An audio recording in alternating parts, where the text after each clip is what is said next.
Creepcast. Today we're diving into a deliciously evil tale called I'm a Cop and I Keep Getting Called to the Same House. Nice little cops episode. This is a cop episode, so this one's been recommended a few times in the comment section and whatnot. So looking into the author, her name is S.F. Barkley, and she was, like in real life, a former police officer in Western Pennsylvania who, while she was a police officer, experienced several strange and like supernatural calls. So she started writing about them, like online, on No Sleep, stuff like that. And since then has been a part of several anthology stories where there's been like collective writers groups, but has written her own novel as well called Patch Lane, which looking at it right now with 430 reviews, it has 4.3 stars on Amazon, which is pretty high.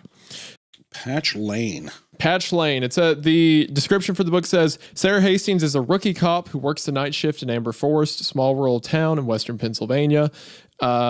After repeatedly responding to an abandoned and allegedly haunted farmhouse for 911 hang-up calls, she discovers a dead body in a secret room. So it's about a police officer who's on an investigation, supposedly supernatural. It looks pretty highly rated. And this story that we're going to read today is from 6 years ago. And like I said, it's very highly rated in the subreddit, and a bunch of people have told us to check it out. So if this is good, you can check out SF Barkley's other works on Amazon. It looks like they're all sold on Amazon. Shout out or SF wherever you Barkley. want to support her. SF Barkley. Also, so we're gonna check this one out. It looks like go ahead. What was I say? Well, we have not read the story. We're like, go there right now and buy it, and then the story sucks, and we're like, I said I gave the clause if it's good. We gave the clause. If it's good, I gave the clause. They can't be mad at us. I gave my addendum. I'm so glad that you guys were so happy about the eat me like a bug thing. I want to be eaten like a bug. Eat me. I was fighting for my life with the editor. She made a joke to my wife about cutting it, and I was calling her like, you better not. And I'm glad it paid off. I'm glad it paid off. Yeah, I threatened to do horrible things to her future business opportunities. Yeah, destroy, burn the future to the ground. Exactly. Yeah. So I'm glad you all appreciate it. I don't know if our merch is still up, but if it's still up now, it is. I think. This is probably closing into when the hoodies and stuff and those pre-orders are going to be done. Mind you, we have to manufacture them, so it's going to take a sec. So just fucking bear with us, dude. But the hoodies are sick. Be an adult, grow up. Thank you. And, I thank you so much to everyone who has supported and purchased some of the merch. It's been fucking awesome for us. We appreciate you. Also, thank you to anybody this year who has supported us on Spotify, Apple Podcasts, all that stuff, and gave us a nice rating there. It really does help. So we appreciate that as well. But I will say, without further ado, let's get into the r/no sleep story of I'm a Cop and I Keep Getting Called to the Same House. Today's episode is sponsored by Fabletics. Cold season is here, and Fabletics just rolled out some new joggers and hoodies for the occasion. And whether it's for the gym, for leisure, or for style, Fabletics has your wardrobe covered. With a wide range of sizes from extra small to 4X, big and tall options, and soft, durable materials used throughout, Fabletics gear complements any activity. I'm in the gym multiple times a week now, and I love Fabletics' lightweight material and that it wicks away sweat easily, because I'm a big sweaty boy. I'm wet all the time. And right now, if you sign up for the VIP program, you can get 80% off the entire site. With the VIP program, there are deals on activewear up to 50% off every day. Being a VIP member, you also earn member credits every month that you can put towards purchases and exclusive products. Plus, the membership is flexible, so you can skip months when you need to. Join the VIP program and make your very important purchase today. Click the link in the description to get 80% off the whole site when signing up to be a VIP. Thank you, Fabletics, for sponsoring this episode. And hey, let's get back to that episode. Also, I want to say fucking ACAB, dude. I think every cop in the United States is a fucking coward, and I hate the cops. Thank you, King. That's only brave opinions on this podcast. You know what I think? I think if you have a problem, deal with it. What are you calling somebody else to fucking clean up your mess? Am I right? It was especially funny because as soon as you said deal with it, the connection cut, like you got raided. That's the moment you said it. Yeah, SWAT team just raids in and just beats the shit out of me. FBI! I'm like, no! Please! It'd be pretty easy to repel in on your set, I think. ACAB! That'd be great. Maybe you think one of them would stick around and finish the podcast with me? That'd be friendly. You know what? No, because they're all so fucking stupid that they wouldn't be able to read. Yo, we can bleep or cut any of this. It doesn't matter to me. No, you're not. You sure Go are ahead. not. No. Go ahead. We're having fun. Okay, I'm going to read this story now. So I'm excited. This is a multi-part one. It doesn't look super duper they're pretty long, short parts, but yeah. it is a little multi-part thing. So I'm curious. I'm curious to see this one. We were going to read I Dare My Best Friend to Ruin My Life. So that one will potentially be in a future episode, but today we landed on this one. Yeah. Well, we'll see. We'll see how it does. We'll see what Barkley's got in store. Also, continue to do the liking on Spotify and all that stuff. We're currently 35 on the charts, and Hawk 2 is nowhere to be seen. So I think we won. We won. We win. We won. We won, Mr. Stark. At some point, we need to get up and be consistently in the top 10, guys. We need to spit in Theo Von's face. We need to spit in Caller Daddy's face. We need to spit in Bad Friend's face. I'm kind of just reading the list of people here. Yeah. Call me Chris. She's ahead of us. We got to kill her. Call me Chris. Done. Bullet to the back of the head. Just kidding. Yep. Just kidding. Yep. She listens to the show, so that's a threat. No. That's a direct threat, Chris. Just a joke. That? Oh God, I threw up a little bit. I will say this too. Okay. I can't remember if I told you this last time. I did get, before we get too deep into this, because this is a very controversial thing with the cops and stuff, and I have a controversial opinion. I got a bidet. And it is so cold. I cheaped out and I got the one that doesn't have a heater. And Isaiah, when I tell you, I was watching Titanic the other day, and Kate Winslet at the end of that movie, when she's like shivering and her lips are blue, that's what my asshole looks like every time I take a shit and use my bidet. I don't think it's possible that a bidet could give you a chemical peel through freezing the lips of your asshole, but it happens to me every time. So now I'm in a perpetual state of frostburn. All right, I've been frostbitten so many times, to the point where it makes, because I used to look forward to having a nice shit to start your day. Not anymore. I've given up on coffee and Red Bull because that extreme pressure of cold water peeling the dead skin layer off my gray asshole is so intense that it wakes you up immediately. So, this is just that was the controversial opinion, but I will say that if you're going to get the bidet, get the heated one. That's all I had to say. That's it. That's my message. I'm a local rookie cop in a small town in Pennsylvania, currently stuck working night shift. I work the normal patrol shift, driving around, pulling traffic, responding to your normal domestic disputes, and whatever other wonderful calls dispatch sends my way. But ever since this past weekend, every single night, I keep getting called at the same house. At first, I thought it was my coworkers playing pranks on the rookie. I have 2 years on the job, but in such a small town, I work with most guys my dad's age. I've omitted certain names and addresses for obvious reasons. Anyway, here's what happened. Friday night, around 0200 hours, so actually Saturday morning, dispatch gets over the radio.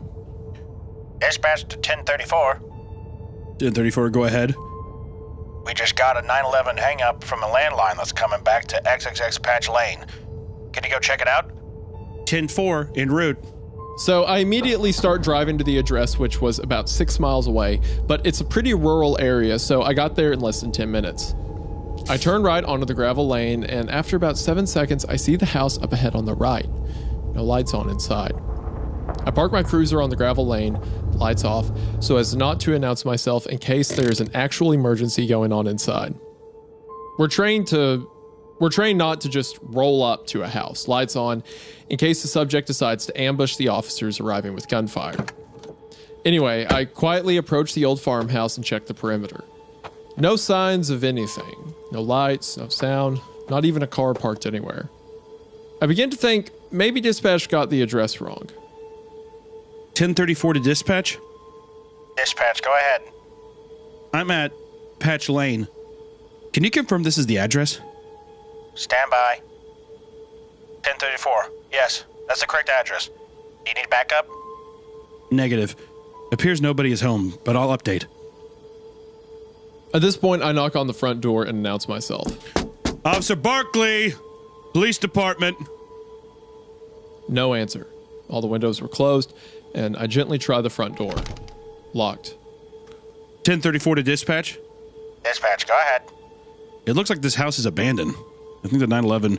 I think the 911 the 911. Sorry, guys. Sorry, it's always on my mind. I apologize. I think that the 911 hang up might have been some wires crossed. Clear me, no report. 10-4. Sorry, I'm just taking a moment of silence. Yeah, I mean, every day in my life. Yeah. Amazing grace, how sweet the sound that saved two towers from me. I once was lost, but now am found. I just wanted to pay a little homage is all. I won't do the whole thing. I appreciate, between this bit and the ACAB opening, we are going to get destroyed. See, I'm really getting all our Texas boys. I'm really emotionally tuggy. People don't know where I stand. So that's the yeah. That's the great emotional You're all drawback. over the place. Yeah, exactly. People are like, what does he stand for? Hey, regardless of what's going on, you're just rooting for the little guy. I'm always an underground guy, and here's another thing too. I will do stolen valor. That's another thing I will do. I will do that. You will see me do that in my lifetime, and I will get caught. I respect that. At this point, it's about 2:30 out. I'm just gonna say 2:30. It's about 2:30, and I need a cup of coffee since I have another 3.5 hours left on shift. I head over to the local 24-hour gas station and find two of my ever so busy coworkers standing there fueling up on caffeine as well. They grin and ask me if I had fun responding to the old doc's house. Clearly, I must have had a dumb look on my face, showing the confusion I was feeling, because then he goes, "You don't know, do you?" He continues, "The old farmhouse belonged to Dr. Wentz. He was the guy that I'm sure you've heard of about. I'm sure you've heard about. Who used to go? Oh my, good fucking God, Hunter, get it together. My God, God. That old farmhouse belonged to Dr. Wentz. He was the guy I'm sure you've heard about who used to do botched abortions and all sorts of inhumane procedures back in the 1800s. He's the guy the rich went to when they had young daughters getting knocked up, or when they had special needs child they didn't want to keep. God damn. He built the house himself and even named the road Patch Lane as a joke to all the patching he did for people." I'm just laughing at you because it sounds like the cop, like midway through, is like, "Get it together! Come on! Tell the rookie about the abortion doctor who used to cut up dogs. He called every Mexican person he saw a chihuahua. He was horribly insensitive." I finished my coffee, laughing about the old tale the guys were trying to pull over on me. I wasn't going to let these guys spook me, especially being that I was one of the only females on the department. I have to have skin twice as thick. I finish up my shift, get some Z's, back in I go on Saturday night. Around the same time, I think my wife got home and was singing to the dog. That, or there's just a disembodied woman's voice singing. Maybe it was Dr. Wentz or one of his victims. Maybe it was Dr. Patch or Patch Lane or whatever they call it. Maybe a little later, around 2:30 a.m., I get the call. Dispatch to 1034. 1034, go ahead. We got another 911 hang up for the same number as last night. This time, they stayed on the line, and we could hear someone talking, but can't make it out. Can you go check it out again? Can you confirm the address again? It comes back to Patch Lane. Now, I'm pretty sure the guys are getting dispatch in on some type of joke, but whatever. I still have to respond, better safe than sorry. So I drive down the road, turn onto the gravel road, park my cruiser away from the house, check the perimeter, and go up to the front door. Still no sign of life inside. I knock on the door and announce myself. Officer Barkley with the police department. I'm about to leave, and I go to check the door handle out of pure habit. Sure as shit, the door opens. I was so startled by the fact that the door opened, my right hand immediately went to my gun on my right side. I announced myself again. Officer Barkley, the police department. Come to the front door or else I'm entering. Before entering a house, for officer safety reasons, we always get on the radio. 1034 dispatch. Dispatch, go ahead. No one appears home, but the front door was unlocked. I'm going to make entry and check the house. It appears abandoned, though. Do we have any backup available? 1034, all units are still on the fatal DUI accident. Do you need one to break? Negative. I'll advise.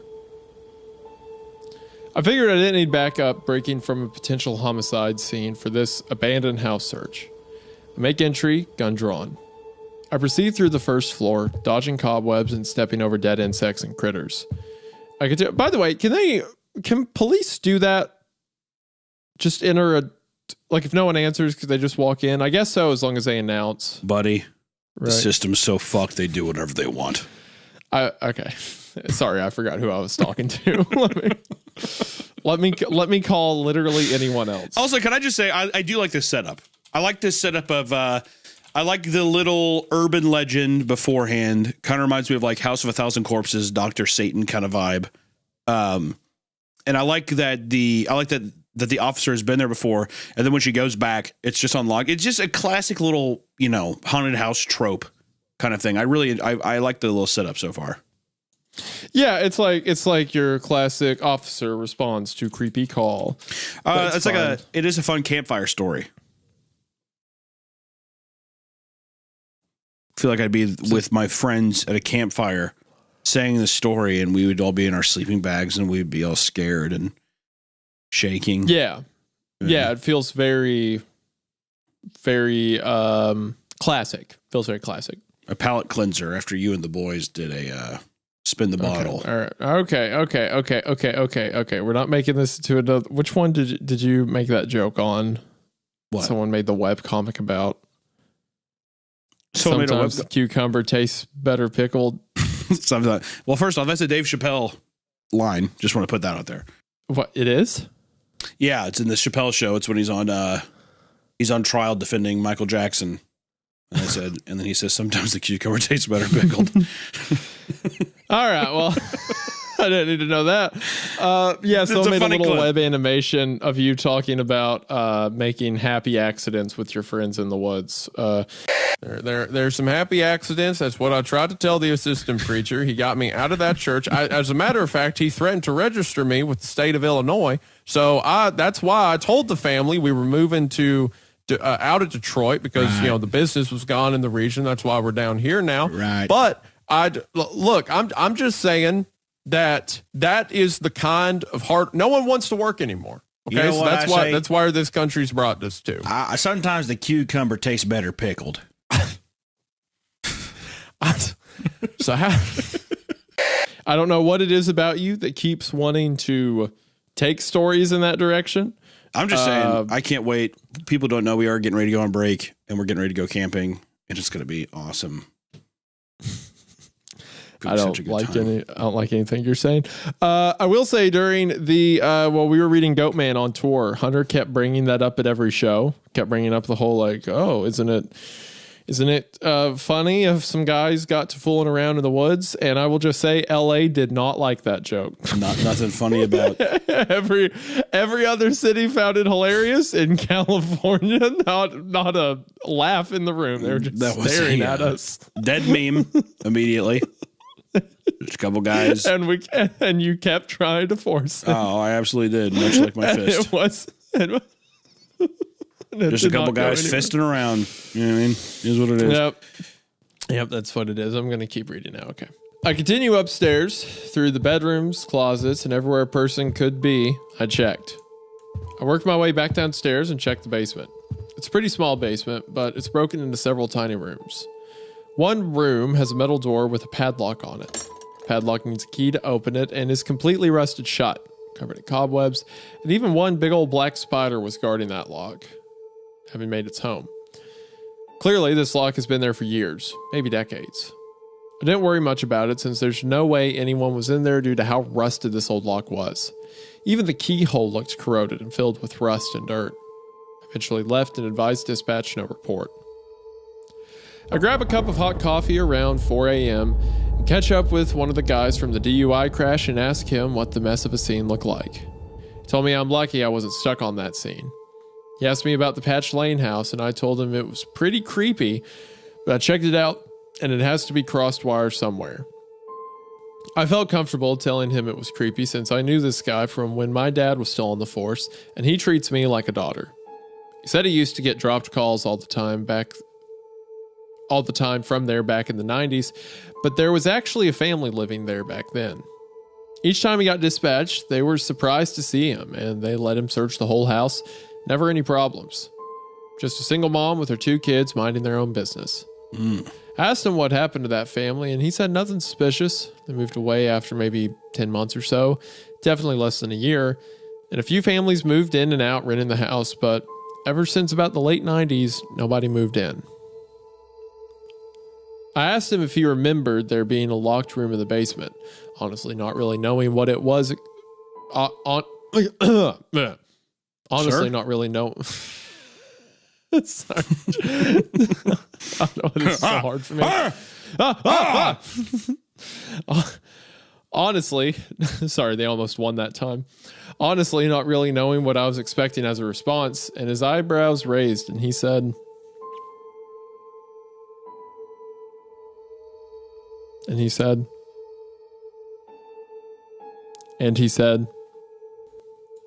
you know what? I actually didn't remember until you just asked now. Yeah. Wow. And the only reason I remember is because the nice girl that lived there with their kids didn't have a key and couldn't get into the room, and was asking me if I knew a local locksmith, but I told her I didn't really know anyone since any time the cops needed somewhere, we just smashed the lock open. She giggled, and I remember she was a very attractive looking girl. That voice was actually too good that I was expecting you to launch into a bit at some point, but you never did. That was just thank you. Well done. Did you see? That's what I wanted a little bit of time. I think I delivered. I think I got you. I think I hooked you a little bit, didn't I? I think you did. I think you did a really good job. The only time you try that hard is when it's going somewhere, when you have like a joke lined up, but you didn't. It's not so far, at least. So we both shrugged it off, finding it odd, but moved on with our shift into the early hours with another DUI stop and a domestic violence call from a guy whose wife drank too much and decided it was a good time to confront him for cheating on her 3 years ago. God damn. Good God. God. We gotta keep overshadowing this horrifying DUI accident that happened.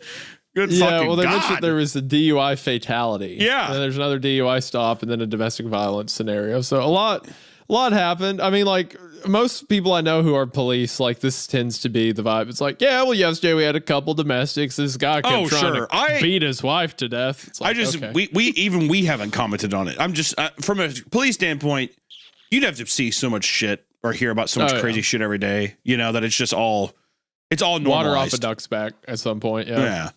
Fast forward to Sunday night. Back at work, and this time the call comes out right at 0300. Dispatch to 1034. 1034 to go ahead. Hey, we have another 911 hang up from Patch Lane. Are you able to go? Since I was in the middle of eating my lunch, I decided not to even go. Yeah, dispatch. I cleared the house last night. I didn't even see a landline telephone in the house. Stand by, 1034, to Sergeant Oakley. Oakley, go ahead. Hey, Sarge, did you hear this call? Do you need me to go, or can we clear it? 1034, just drive by. No need to go in if you don't see anything, but at least drive by. Received. Show me en route. I was pissed since I didn't get to finish eating, but I did my job and drove down the gravel road. This time, the front door was wide open, and I know I shut it closed the night before.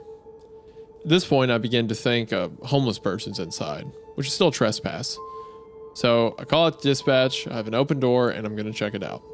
Homeless people scare the shit out of me, dude. The idea of a homeless person being in a vacant house. You are all over the place. Your political compass right now is like a star. What? It's like they everywhere do. on the board. They freak me out. They do. You ever look at anytime I drive by, which I don't know if you feel the same, anytime I drive by a house that's abandoned, I'm like, I bet you anything there's just a litter of homeless men in there. doing God knows what. But I'm like, it's like, You have pissed everyone off this episode. What? Like every demographic. What did I do wrong? Because they're homeless people. They're not animals. It's like there's someone who does not currently have a home. Now, I'll give you that there's like people who are high on something and maybe you don't know what, but they seem unstable. That's scary, right? No, but that's more so just anyone on like heavy drugs. I'm not saying I'm afraid of homeless people. I'm saying that I am saying that when I look at a house and you're like, oh, it's vacant, there shouldn't be anyone in there. And the idea that there is like a homeless guy in there freaks me out. We had my grandfather, he used to live in this really big house over in East Tennessee. And after he went through a divorce, he just quit taking care of it. And he started living in a double wide on the property of the big, like, fancy house. And he didn't touch that house for like 20 years.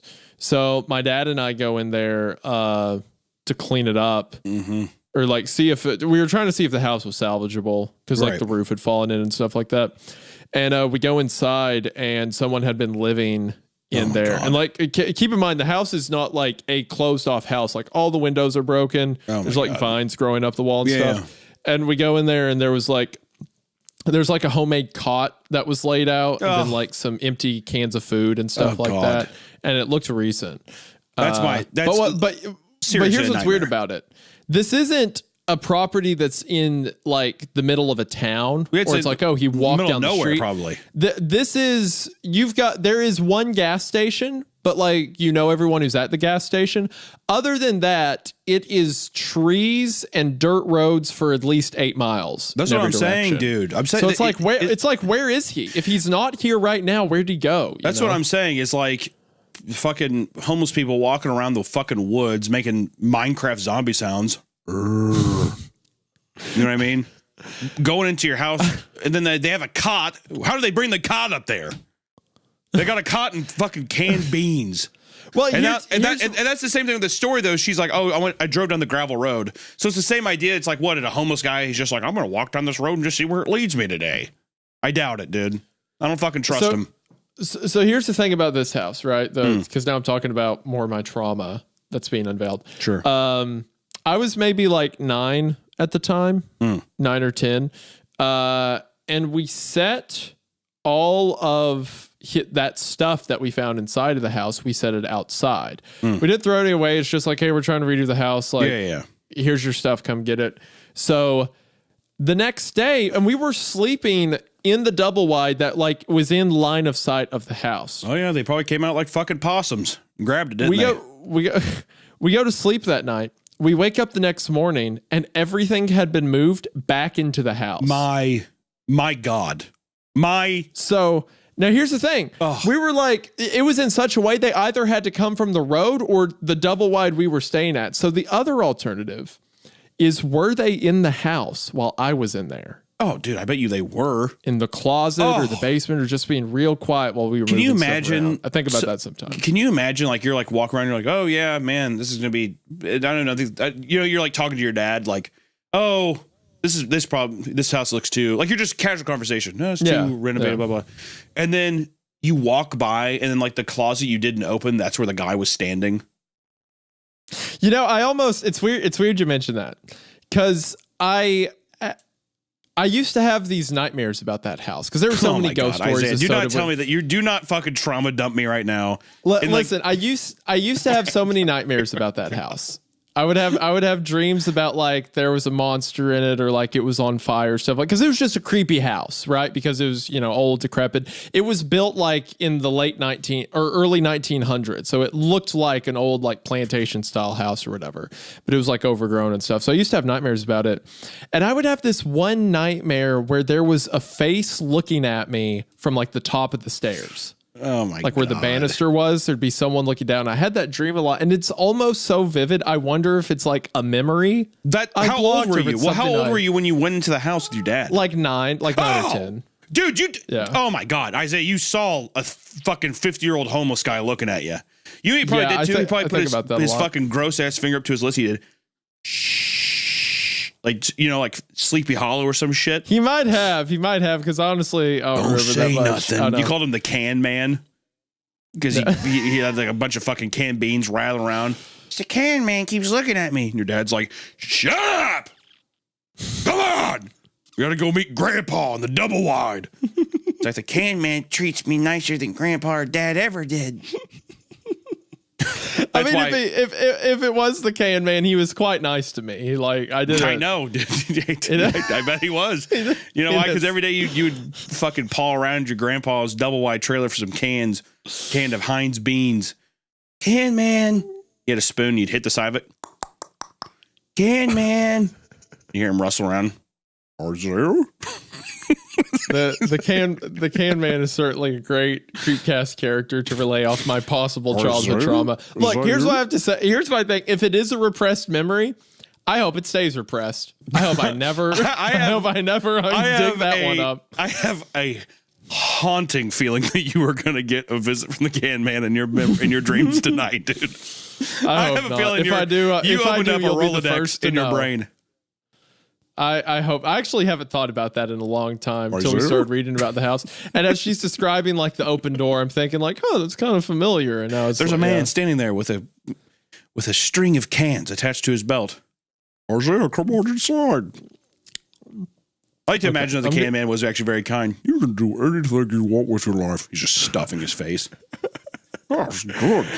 He was very, yeah, he was just like a friendly old guy. Yeah, exactly. Yeah. That's a much more pleasant outcome than what the reality I didn't want to go down the. Yeah, I know. Because we decided that the house was too far gone. Because it was like too damaged. It cost more to repair it than it would be to just get a new place, right? So, we went back years later because it had what was that wood called? Wormy chestnut. It's like a older like vintage wood that some of the floorboards were made of. And we're like, oh, well, maybe we could salvage it and sell it because it's apparently worth a penny. So we go back to look at the house again. And like the cot was still there, I remember. Oh my God. But Dad was like, no one's been here for a while. But I think he may have just been lying to me. He's 100% lying. You know why? Probably because I bet you if anything, if I met your parents, the first thing they'd say is, yeah, it was weird back then is when Isaiah was seeing the Can Man, he kept coming into our room late at night and he had bush beans all over his lips and shirt. We kept saying, Isaiah, what the hell are you doing with all these bush beans on your shirt? The Can Man shared it with me. I'm sharing it with the Can Man. I like the idea that there was like a creepy old man who lived in the house outside, and the worst thing he ever did was sneak me beans to share with him as he told me stories. If you come bring me beans, we can eat it together. Yeah. It's like a weird haggling thing. I'm spending $70 a week on bush beans for Christ's sakes, Isaiah. I do vividly remember finding a dead cat in the house. Isaiah, this is not the time or place to keep unveiling. You need to talk to a therapist immediately. I remember because I'd never seen like a pet-sized animal dead or like an animal that could be a pet dead. What's weird is that I remember the dead what cat it looked was the like. shape of a human and it was under a rag. Yeah. It's under a blanket. That's what that smell was. That's why it was weird. so familiar. It smelled like it looked like a cat at first, but then a man drug it upstairs. I don't know what happened to it. This time, the front door was wide open, and I know I shut it closed the night before. At this point, I begin to think a homeless person's inside, which is still trespass. So I call out to dispatch, and I have an open door, and I'm going to check it out. I make entry, and this time I see someone run around the corner. My gun's drawn since I have no idea what to expect here, and I announce myself and run after them. When I turn the corner, it's just the kitchen and door to the basement. No way out. I run into the basement, and nobody's down there. Nobody. I get on my radio and ask for backup, but get no response. Make my way back up, and still nothing on the radio. I finish clearing the house and still can't find the person. I make my way out to my cruiser and use the cruiser radio, and I'm out of breath at this point. 1034 to dispatch. Go ahead. Did you hear any of the calls for backup? Negative 1034. You need Unite? No, you can disregard. I had one subject on the premise, but they're gone. I'm heading back to the station. So, of course, everyone asked me about what happened, and all I can say is that they must have ran out when they saw me. I didn't tell anyone that the direction they ran left them absolutely no way of running outside. I begin to wonder if I'm going crazy. I'm off Tuesday and Wednesday nights. Rookie, remember? So at this point, I just have one more night before I can rest. Monday night shift left me speechless. At roll call, everyone jokes about when I'm planning to go back to Patch Lane. I tell them they can get the call and I'm done. 3 a.m. Dispatch to 1045. 1045 is my good friend who has been to the house in the 90s. 1045, go. We got a 911 hang up on Patch Lane. Sarge gave the okay just to drive by and make sure no one's there. 1045, okay. Show me en route. Not even 30 seconds go by, my cell phone beeps, and I have a text. Hey, want to meet me there? Bastard. Of course I'm going to say no. So yeah, I go. 1034 to dispatch. You can add me to 1045's call. 104. We show up the same time, and this time the front door is wide open again. Awesome. Both clear the first floor, then the top floor, and make our way into the basement together. Nothing. Then we turn the corner, and I see there's no lock on the metal door anymore. We look at each other, and he said, I thought you said this was locked. It was. So he slowly opens the door, and we are hit in the face with the most horrid smell. A smell I know well. The smell of death. We find a corpse of a young female. Bloated. Fresh. The body naturally bloats about 2 to 4 days after death and traps gases. That's where the odor comes from. We call for backup, and medical examiners show up on the scene. They process the scene and begin to take the body away. I ask them how long has the body been there. They're the experts, not me. And the ME guys say between 3 to 4 days based on rigor mortis, liver mortis, and a few other medical terms I probably can't even spell. I said there's no way that's possible because I was there a day ago and there's no way that was freshly locked. The lock was so corroded, rusted, covered in cobwebs, nobody touched it in years. They said, Officer Barkley, that isn't our job to explain. We're just telling you that this body has been laying in the exact position in that room for between 3 to 4 days. Tomorrow will be my first night back, and I'm not sure what to expect. That's the end of part 1. That's a fun idea, fun setup. Now, let me ask you this: do you think that it's veering towards paranormal, or do you think it's like crazy, just serial killer? Oh, definitely paranormal. The way that it was like. There's an old doctor who used to do like private abortions there. And then it's like, she sees someone who runs into the basement, then disappears. I think that's all. I think it's definitely paranormal. Yeah. Yeah. Well, I guess too, with the locks just being like, there's a lot of like weird tomfoolery going on. A lot of unexplainable stuff. There's a lot of ghostly shenanigans about. Ghostly shenanigans, you say?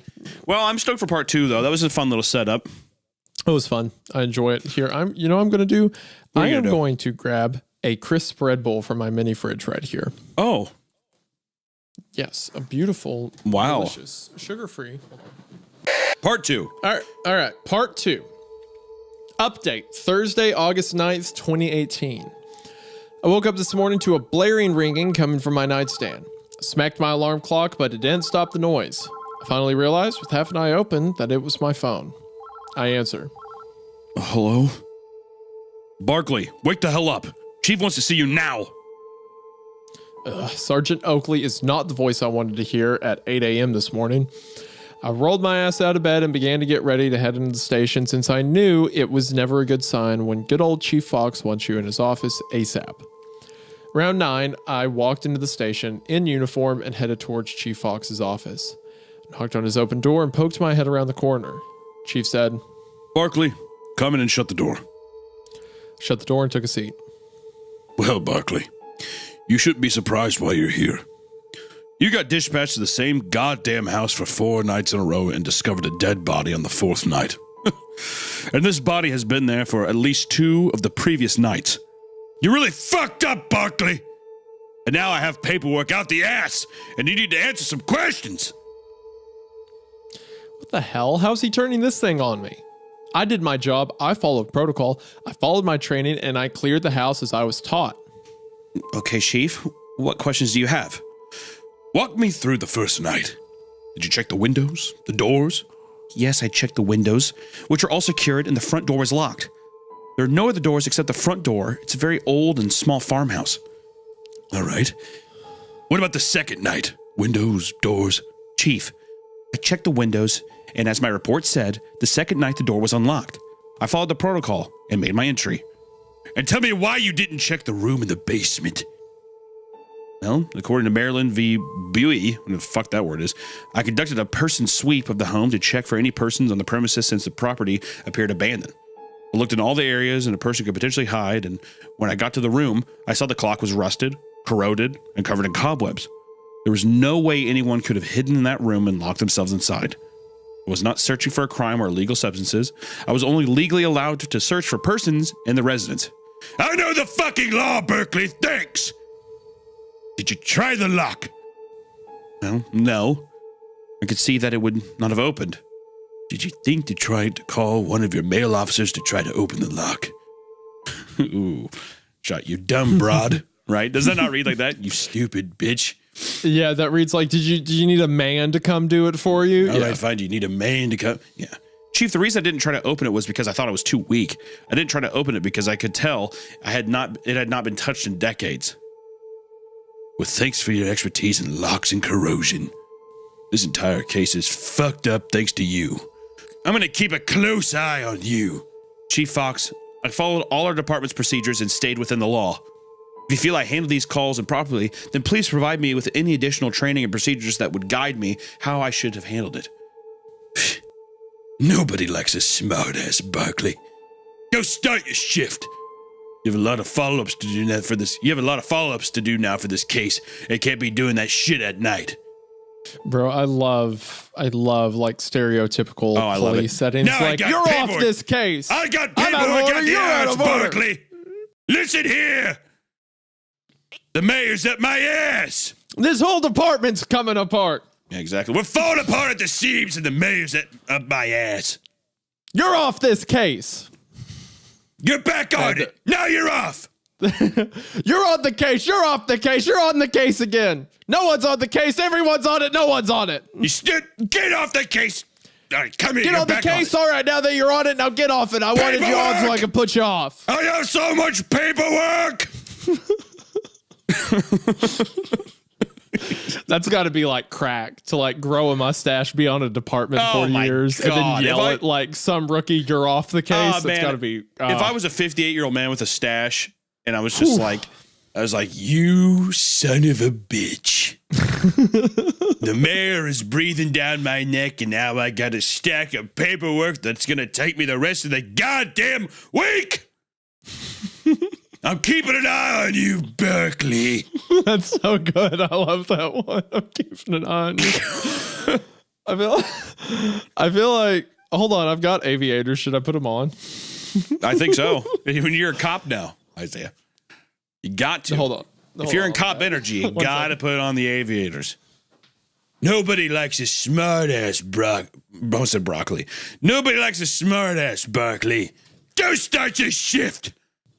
You have a lot of follow-ups to do now for this case and can't be doing that shit at night. Get out of my office.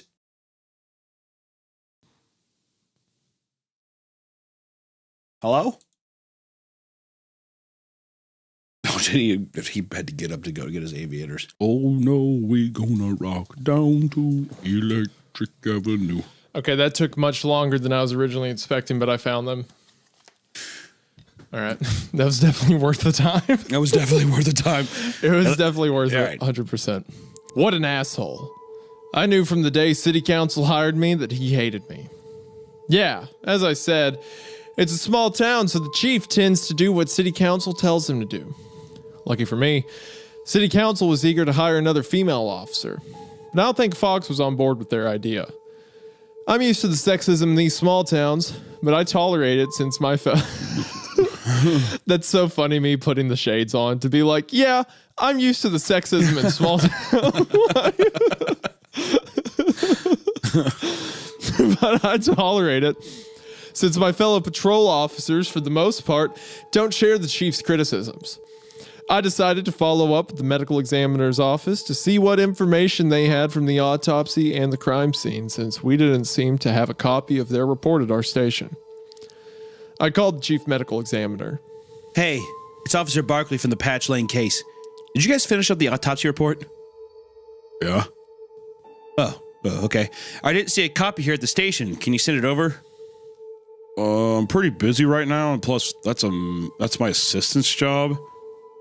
All right. How about I just swing by and pick it up? You can do whatever your little heart desires.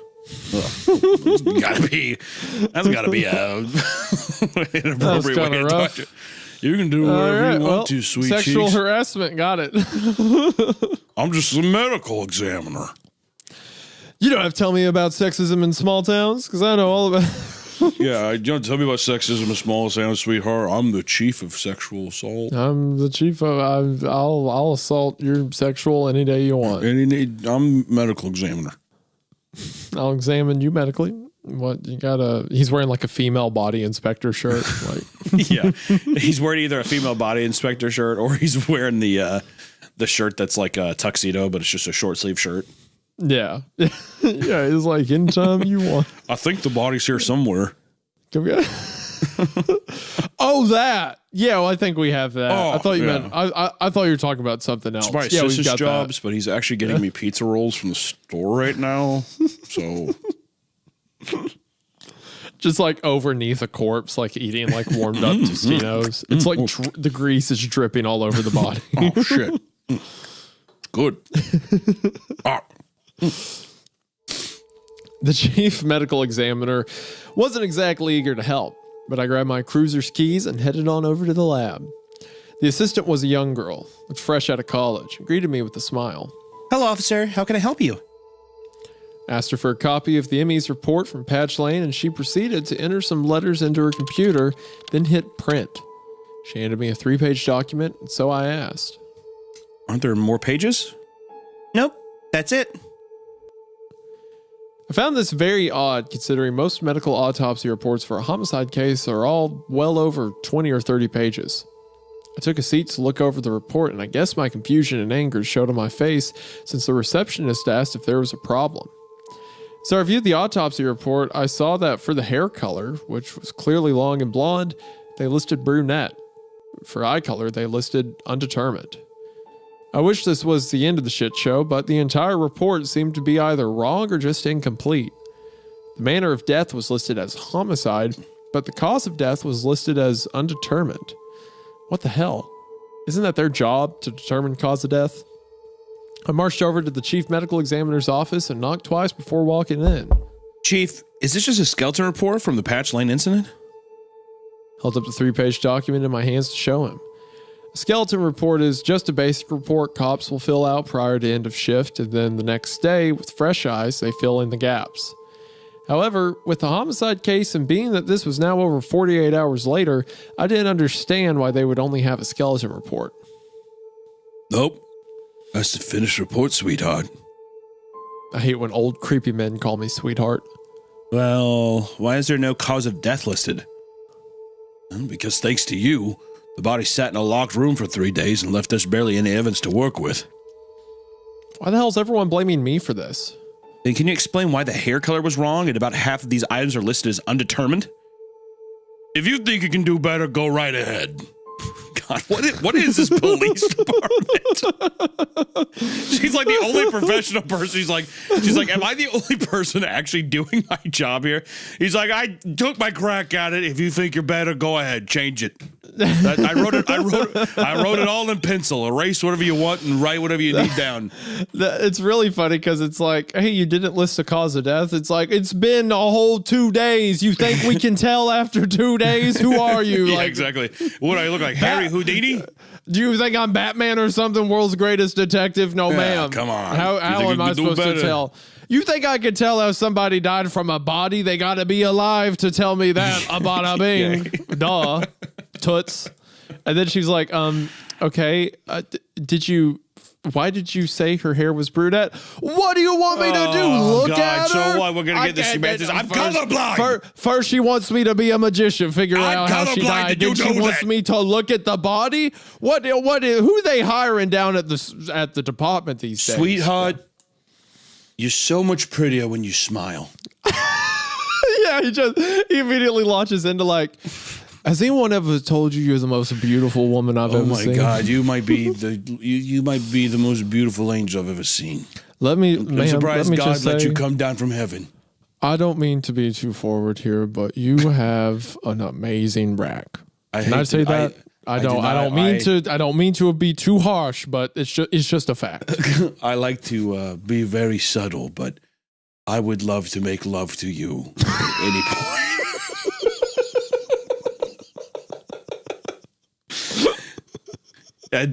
I hate to impose this question because I pride myself on my subtlety, but are your nipples tiny or are they the big pancake ones? Just tell me. I gotta know. He's like taking his clothes off. Yeah, she's like, with how everyone's acting so far, I would not surprise me. This fucking police department sucks. She's like, why did you list the hair color as brunette? And he's like naked, rubbing oil on himself. He's like, yeah, coconut oil's great for the skin, sweetheart. I would like to take you on a date tonight. What do you say? I'm going to take you to the fanciest restaurant you've ever been. It's called Olive Garden. Free breadsticks, sweetheart. Do you like bread? She's like, do I like bread? Oh, yeah. They even put leaves in there. She's like, it's spices. It's oregano. Mm-hmm.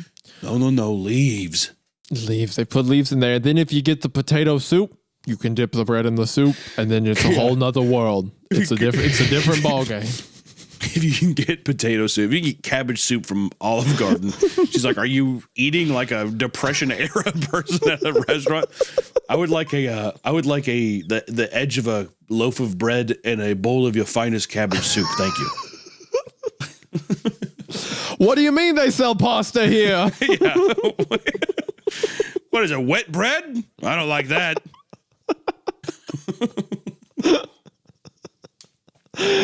Disgusting.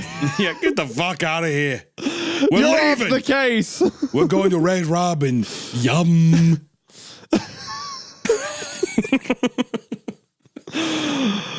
Okay, where was I? Okay, yeah. I asked to go see the body, and I wanted to make sure I wasn't just making shit up in my own head. Shockingly, he agreed and took me over to the freezer. Again, it's a small town, so the morgue only had about 5 bodies in the freezer. But that's a lot of bodies, I feel like. Five bodies? Good God. For a small town to have in the freezer? Yeah. There's 70 people who live in this town. There's 5 dead bodies already. We had an 8% casualty event last night. I do not know how we are going to economically recover from that DUI incident. Of the 5 people on dead, that includes the mayor. Yeah, the mayor, his secretary, the head of commerce, and the owner of the bank. We don't know how to get into well as the pastor of 3 churches in the region. One of them was Jewish. We don't know how he did it. That's how good he was. We'll never recover. Yeah. Oy vey. It's again. There's a body in there that's in both like a priest garb and like a Jewish synagogue. He's a rabbi and a priest. How the hell did you do it, Rabbi Priest?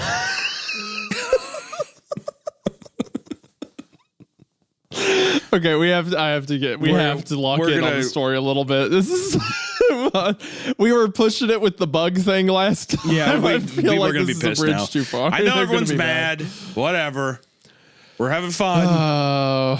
Sorry that we're having a good time. I found our Jane Doe from Patch Lane and zipped open the bag. I immediately noticed her blonde hair. I knew I wasn't crazy. Grabbed some latex gloves and began to go through her pockets to look for identification, since clearly the Emmy's office decided it was undetermined if she had items in her pockets. Found a receipt from a gas station for 10 gallons of gas priced at $1.12 per gallon.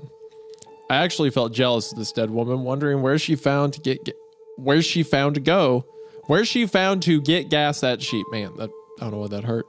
Then I looked up top of the receipt and saw the date stamp as 10/20/1998. So what, 20 years ago? 20 years ago, yep. Why the hell would she keep a receipt that old? I flipped the receipt over and saw there was some type of writing, like in pencil, on it, but I couldn't make it out. Put the receipt in a baggie and decided I was going to send it out to the PA state lab for further testing to see if they could decipher what was written. The more I looked at her, I also noticed she was wearing bleached jeans with a multicolored sweatshirt, like what my mom used to dress me in when I was younger. I left the freezer since I could barely feel my own fingers and asked Chief Emmy if he had copies of their attempts to identify the body, dental moldings, fingerprints, DNA test, etc. Handed me over a stack of some papers and said, "Good luck."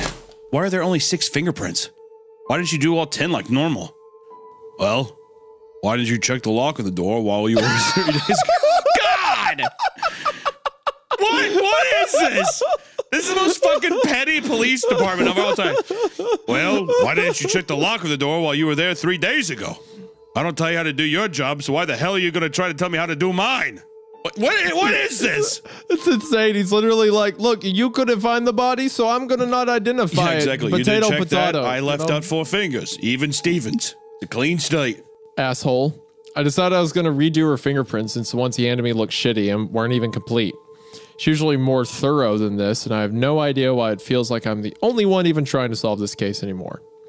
Fingerprinted all 10 of our Jane Doe's fingers and ran them through my mobile automated fingerprint identification system. I was pleasantly surprised to see that I got a hit, so I clicked see more and my screen read. Michelle Klein, date of birth, July 5th, 1972. Date of death, October 20th, 1998. What the hell?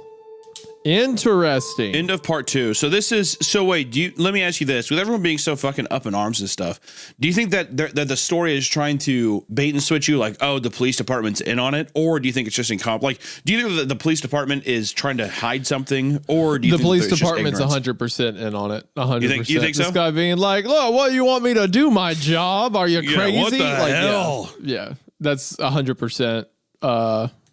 This is undoubtedly police department malfeasance. I do think, as far as like the case itself goes, there's some weird time wibbly wobbly stuff going on, I think. Because it's like she died in 1998. Her clothes are from 98. The receipts from 98. So yeah, I think this is some weird time warp thing that's happening. I don't know exactly what yet. Maybe she died then and was transported, because she was dead for 2 days. It's not like the body's been there for 20 years, right? Right. Or maybe there was something that preserved her body perfectly, but then why would the date of death be listed? That wouldn't make sense. So I feel like this is, maybe it is an old case that like the body repeated itself, was like copied over into the house or something. I don't know, but I am interested. Part 3. Update, August 13th, 2018. I woke up Friday evening, groggy with a pounding headache. I'm beginning to think the bottle of wine I finished Thursday night wasn't such a great idea. That's the thing with cops. When we come across horrible scenes that we can't rationalize or explain, whether it be murdered children, abusive husbands, finding a 20-year dead body, we turn to alcohol. Me personally, I turn to a nice dark Merlot. Is that how it's pronounced? Merlot? Yeah, I think it's Merlot. Yeah, I think you're right. I couldn't stop wondering how the hell that body could have died 20 years ago. It was fresh. I could still smell it. Made absolutely no sense. Grab my keys with my left hand as I wedge my right hand fingers between my duty belt and uniform belt to get my last belt keeper snapped in place before running out the door to make it to roll call on time. While driving to the station, all I could think about was how there's no way my mobile AFIS was correct. I decided that as soon as roll call ended, I was going to grab a different mobile AFIS from the Batcave, the not so creative name we call the room with all of our tools, gadgets, and weapons, and scan my Jane Doe's fingerprints again. As soon as roll call was over, I ran upstairs, grabbed Jane Doe's fingerprints from the case file. Next, I grabbed one of the newer mobile AFIS devices and scanned Jane Doe's fingerprints. It was running slow, but seemed to be thinking. The screen read, processing, processing, processing. And after it felt like an eternity, but in reality it was maybe 3 minutes, I got the message. System has timed out. Failed attempt. Weird. This has never happened to me before. I decided to try it again. This time I can actually feel my heart start to thud louder and louder as I waited for the results. Processing. No results found. What the hell? Are you kidding me? This is the response I'm used to seeing when I scan a suspect's fingerprints who has never before been arrested. I didn't tell anyone about my previous Michelle Klein results because it didn't make any sense to me. I worried something exactly like this would happen, and I would look like the crazy one. Before I could jump on one of the computers to start to do some digging, I heard the tone drop. The tone is the loud, high-pitched screaming tone that makes every cop's heart skip a beat. Dispatch to all available units. We just received a call for gunshots fired near the McDonald's. This town is insane. I'm in hell. The caller is unsure where the shooting occurred, but heard 3 gunshots followed by the screeching tires and someone yelling. Can I say real quick? I have a story, but I feel like this is a good one. So when I was a kid, I actually had to go to court. Because the can man was being arrested and you were forced up on the stand. No, That's him, officer. I've never been called to court as a witness. Thank you. I got a speeding ticket. I was going, I think it was like 16 over the speed limit or whatever when I was 16. So to try to scare me, I was driving through Kentucky. They sent me to a local court. So I show up at my court date, and at the beginning, you show up early morning, 7:30, 8, whatever, and you have to sit there in the back before they call up your case. So you're just listening to all the trials, right? So I'm listening to all the trials, and it's all of the initial hearings, like all of the, what do they call it when they do, what reasonable suspicion, what do they call it? I'm going to find that there's plausible deniability, whatever. No, the thing where it's like, I'm going to find that there's reasonable suspicion or whatever to go forward with your case. Basically, like the judge is determining, does the case deserve to go into trial, right. Guilty, not guilty, whatever. So I'm sitting there listening to all of it. And they are going through a bunch of the assaults.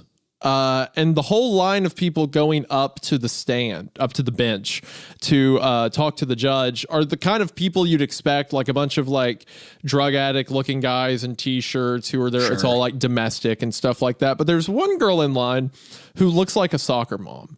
Like she's like has her face done in makeup. She's like wearing like a tracksuit or whatever. And the whole time I'm like, what is she here for? And she gets up to the front.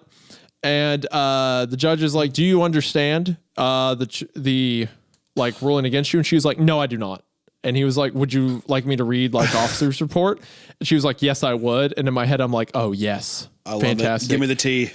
And the judge reads off the officer's report, and it's like, suspect entered into a local McDonald's. And after getting into a disagreement with the worker, hopped the counter and began punching several members of the staff. Good fucking God. After this, she began grabbing food and refreshments from behind the counter and throwing them at patrons as they entered.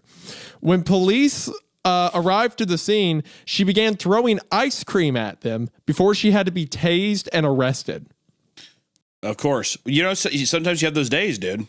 Sometimes you have those days. So the whole courtroom is like starting to laugh, and the judge like has to slam the gavel. He's like, order, whatever. Yeah.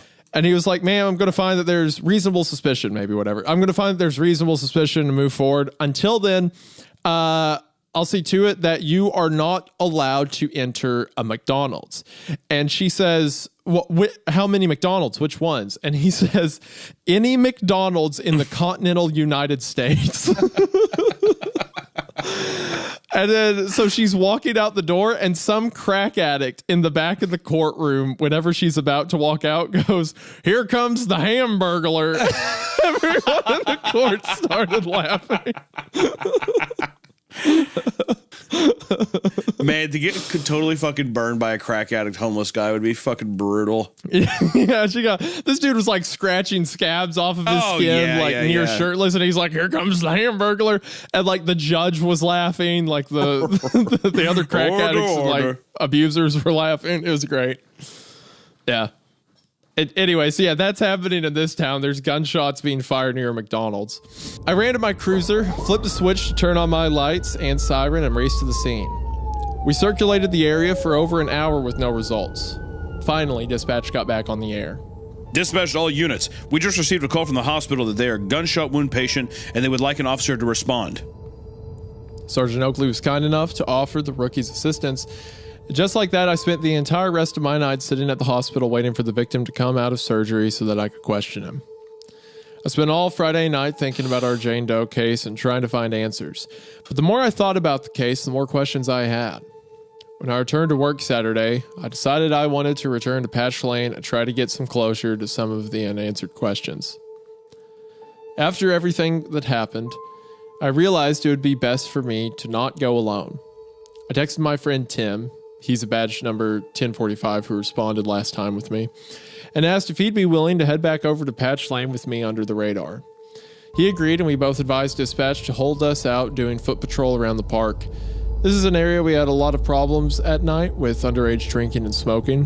I pulled my cruiser to a stop and shut off the engine. Tim slowly forced himself out of his cruiser, muttering about his bad back.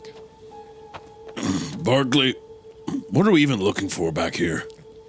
Anything, Tim. I just don't think the ME's office processed the scene properly based on how they handled the body.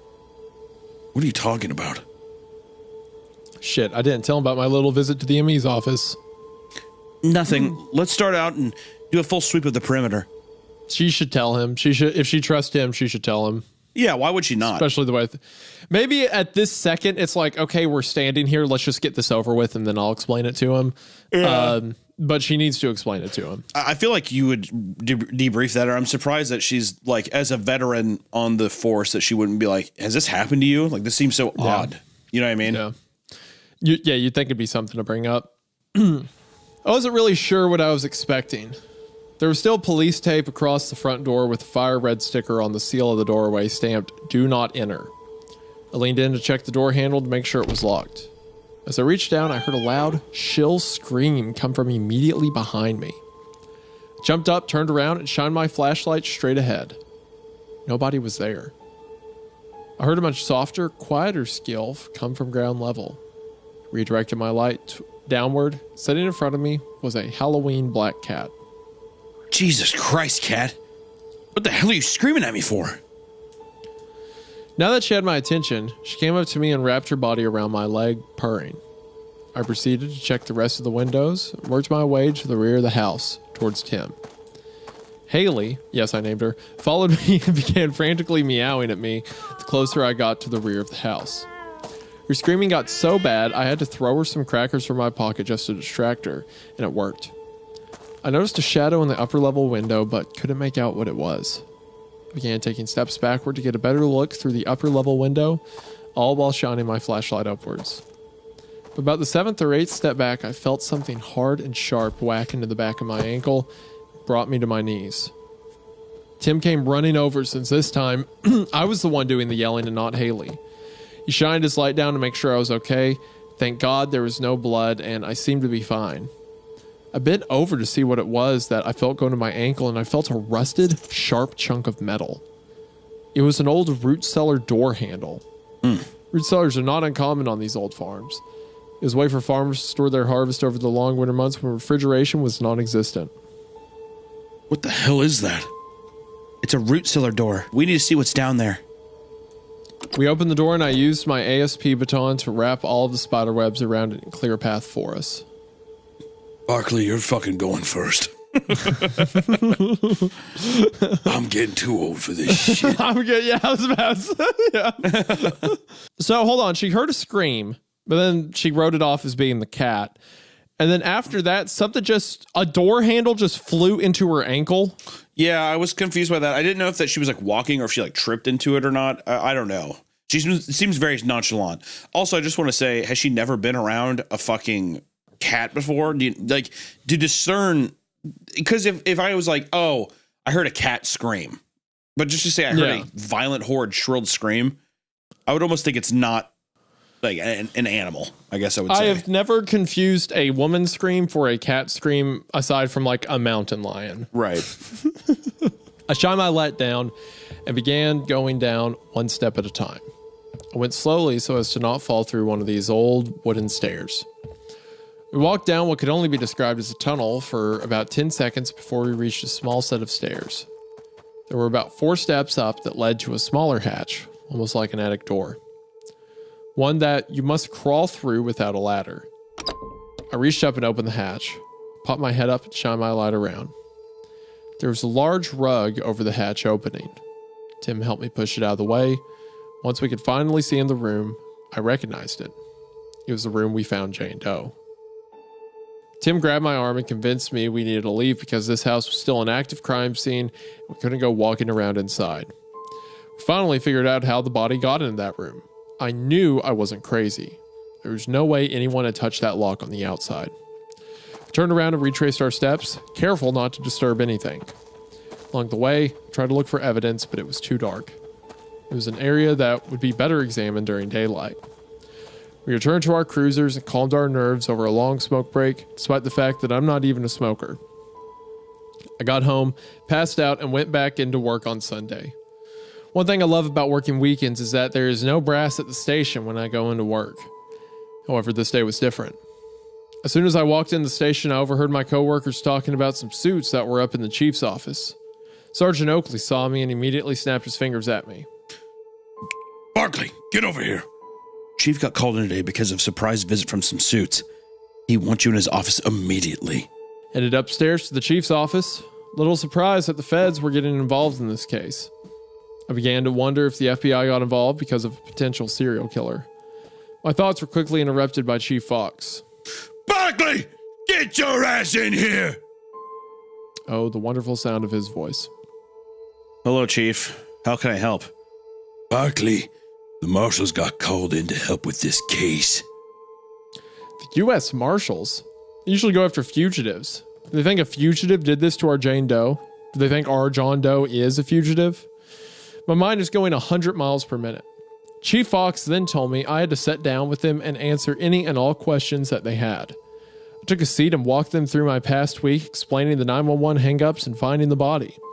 I wasn't planning to give them any details about the fingerprints, Michelle Klein, or the secret door, but they asked me something that sparked my interest. Officer Barkley, are you familiar with the U.S. Marshals Witness Protection Program? Ooh, end of part 3, into part 4. Part 4, let's go. I'm excited. The glasses are really doing a lot of heavy lifting here for me, emotionally. I just want you to know that. I don't know why, but this story reminds me of the showers for some reason. I think it's because whenever I was thinking about the like hidden door or whatever, I was thinking of the same kind of setup of like the hallways that led to the shower room, like kind of like that underground kind of vibe. Mm-hmm. And there's like a hint of a paranormal vibe to that story too. I don't know. Yeah. Yeah, no, it's a good combination, I think. Update, Tuesday, August 14th, 2018. My conversation with the U.S. Marshals left me speechless. It seemed like every time a question was answered, it created 10 more questions. My Jane Doe was in the Witness Protection Program. Why? Why would she risk her life by coming back here? Who wanted to kill her? The U.S. Marshals were extremely professional, polished, and appeared as though they wanted to help. They weren't willing to divulge any specifics or details of why Jane Doe was put into the program or why she may have been killed. They did tell me that she was a key witness to a very high-profile case years ago involving the ATF.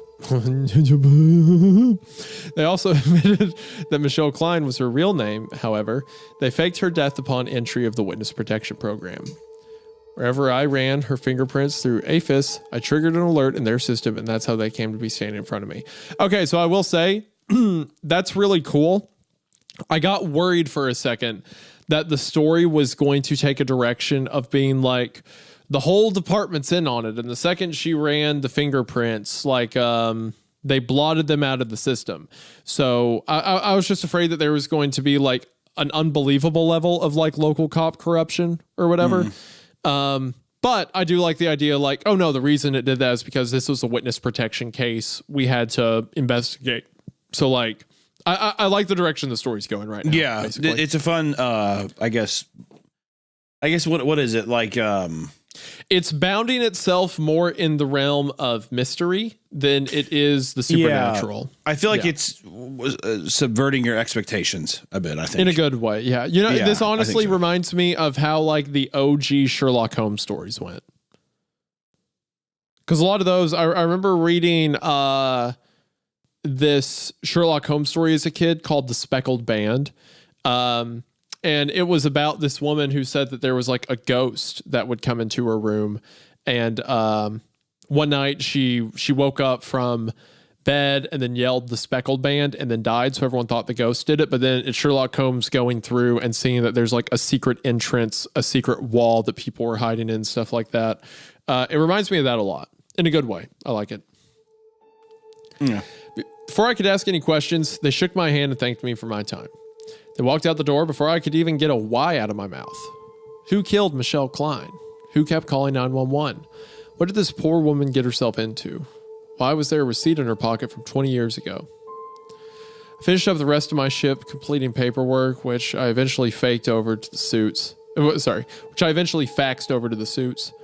I went home early Monday morning and only had 2 glasses of wine before rolling into bed by 5 a.m. Don't be mistaken. It's not that I didn't want to drink an entire bottle again, but I was just too tired. Monday evening, I headed back towards the station for roll call, which started around 5 p.m. Sergeant Oakley read and summarized aloud the prior shift's reports before releasing us to hit the road. Before I could finish racking my cruiser, dispatch calls. Dispatch to 1034. 1034, go ahead. 1034, we just got a call from a senior citizen who is currently at her neighbor's house. She is a medical alert customer and oxygen dependent. Her phone lines are currently not working and has requested to speak with an officer. 1034, show me en route. Although there isn't much for an officer to do on a call such as this, we are obligated to respond if someone calls and requests to see an officer. I drive down the long country road towards the caller and can't help but glance to my right as I pass the Patch Lane sign. I arrive on scene and meet with the sweetest old woman who reminded me very much of my own grandmother. She explained to me that she walked to her neighbor's house and called the phone company about her phones not working, but just wanted an officer to keep her company until her phones were fixed, so she was oxygen dependent. She also shared that she was already had more than one fall in her home and used her medical alert. I told her I was happy to wait with her. She lived in an older farmhouse, there are many of those in this area, and had one of the prettiest farmlands I've seen in a while. She had her garden filled with colorful flowers and cute lawn ornaments throughout. She caught me staring and said, "Oh, yes. My daughter comes by every week to help keep my garden looking so pretty. Her husband mows the lawn for me, and she tends to my flowers." Yeah, that's the kind of voice I think of when I think of a sweet, lovely old woman. Yeah. I was shocked to see the local phone company drive down the gravel road within 30 minutes of my arrival. I went outside to greet the technician and explain the problem. He introduced himself as Tom and asked me where the box was located. As quick as I could repeat the question in my head, I heard the older woman yell from the porch, "It's behind the shed!" I followed Tom behind the shed, and about 20 yards away, I saw a large 3-foot square pole sticking out of the ground. Tom walked over to it and began reaching on his belt for some tools. What is that? This is the box that connects her telephone line, as well as her neighbor's lines, to the central telephone system. I'm going to see if there's a problem with the wires making the connections. He attempted to open the hinge, no luck. These things usually go months, maybe years without being opened and take a little TLC to open. There we go. The front face opened after just a little elbow grease was put into it. Saw several wires and some labels next to wires containing a series of numbers. So, explain to me what's going on here.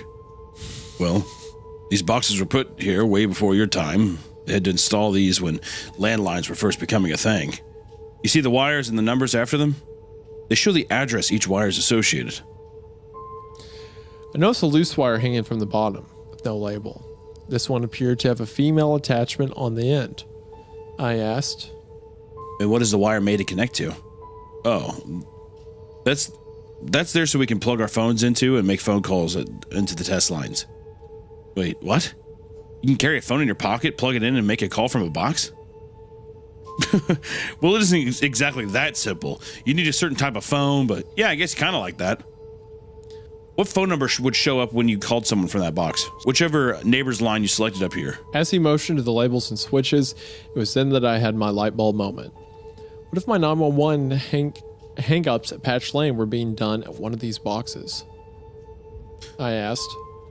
So if a house had no electricity, no telephone, could it still show up as the origin of the phone call if someone called from a box?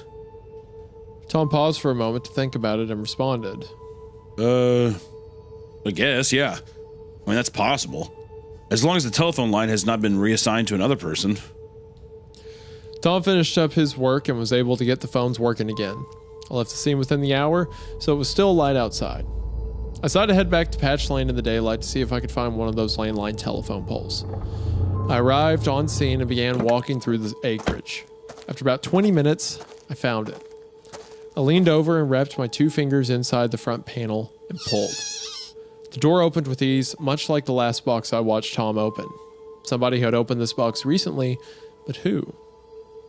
As I started to head back towards my cruiser, I heard screaming. Damn it, Haley.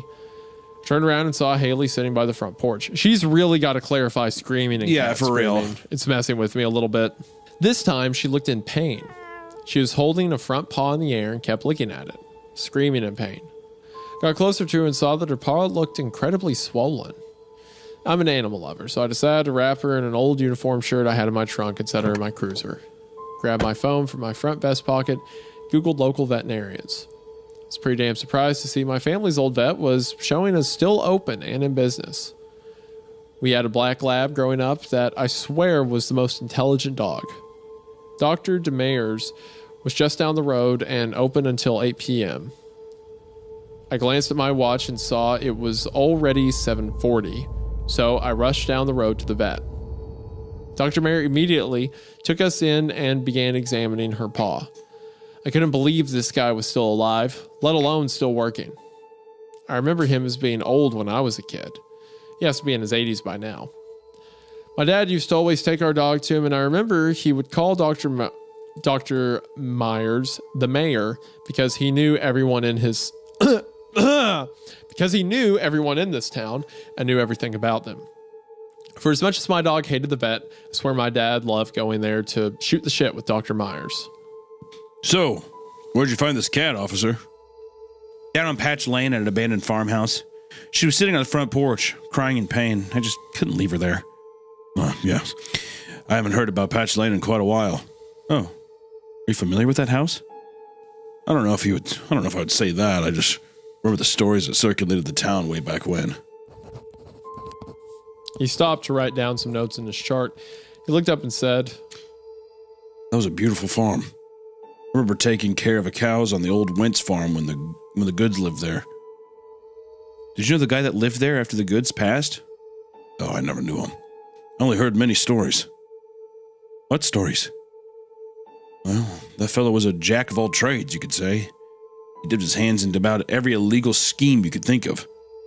I heard rumors he ties to the mafia, the guys with blonde hair and blue-eyed, yet supposedly was Italian.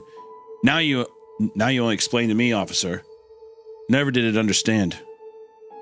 But I suspect he was given something to providing something to them. Very odd character. Never heard about the owner of Patch Lane until just now. Where is he now? I asked. Oh, he left town quite a few years ago. Never did see him again. Well, anywho, here's some penicillin. You're going to have to give it to Haley for the next 5 days. This will help clear up her abscess, right? Her abscess, yeah. Her abscess to make sure the infection doesn't get any worse. If it does get worse, call my office. Wait, what the hell? I'm going to have to give her medicine? So now I have a cat. I'm more of a dog person, but I can't stomach the idea of dropping her off at the local shelter either. On my way home, I stopped at the local mart and picked up a litter box, some cat litter, cat food. These cats are lower maintenance and more independent than dogs. Haley decided to snuggle up next to me for the night, and I'll admit it was the best I slept in months. I woke up Tuesday morning and decided to make it a productive day, despite the fact it's my day off from work and I'm exhausted. Began to think, who would have more information on Patch Lane or Michelle Klein? All my thoughts came back to the same person, my dad. He was on the force back in the 90s. Hell, he was on the force even back in the 80s and 70s. Drove over to his house and pulled into the driveway. Saw the rose bush bloom in the front of the house, and it instantly reminded me of my mom. She passed away a few years back, but every time I go to my dad's, I find pieces of her everywhere, such as a rose bush that she planted. Welcomed myself inside and was greeted with the best bear hug. After feeding me and fueling me with his famous super secret recipe, coffee, we sat down. Dad, have you ever been to the house on Patch Lane?